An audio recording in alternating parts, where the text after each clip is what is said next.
The photo that we're looking at now was taken in Belgium in 1942, and the woman at the center of the photo is a school teacher, and her name is Jeanne Daaman.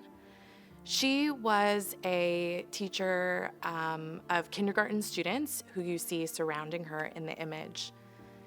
In 1940, when the Nazis invaded Belgium, Jewish school children were no longer permitted to go to regular public schools with their peers. So Jeanne, who was a Roman Catholic herself, volunteered to teach at an all-Jewish school. And these are the children you see standing next to her, all Jewish children who went to this special school. In 1942, the Nazis began deporting Jewish families, including children, to ghettos and concentration camps. Throughout the course of the war, Jeanne was able to hide 2,000 children.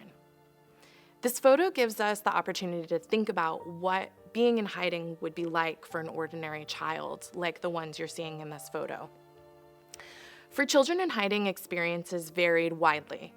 Some children could quote-unquote pass for Aryan and could remain in sight.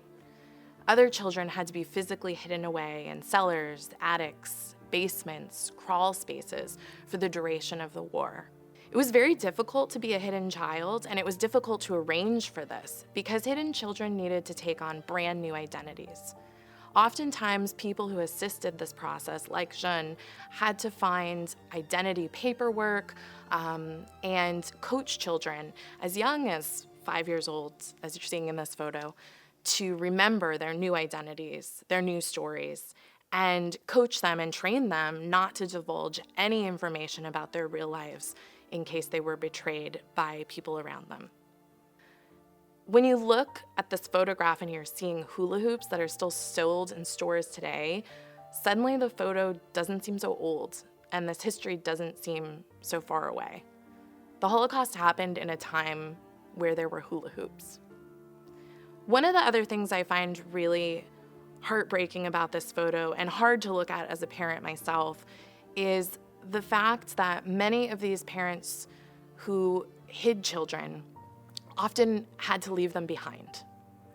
It was a lot easier for children to go into hiding by themselves than for an entire family to hide from the Nazis and to avoid deportation to concentration camps and ghettos, simply for reasons of lack of space, increased risk, and many families weren't willing to take an entire family, but they would take 1 or 2 children.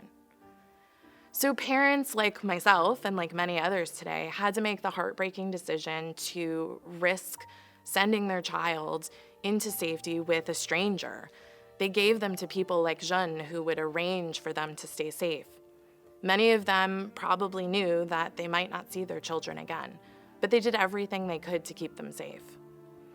I find that the most powerful about this picture because no matter how long ago it appears, no matter how far away this history seems, there's a universal humanity to this image. Jeanne not only saved 2,000 children by placing them into hiding in Belgium, but she didn't stop there. She worked with the Belgian resistance to transport arms and weapons on her bicycle. She also fed them pieces of vital information in their efforts to resist the Nazis.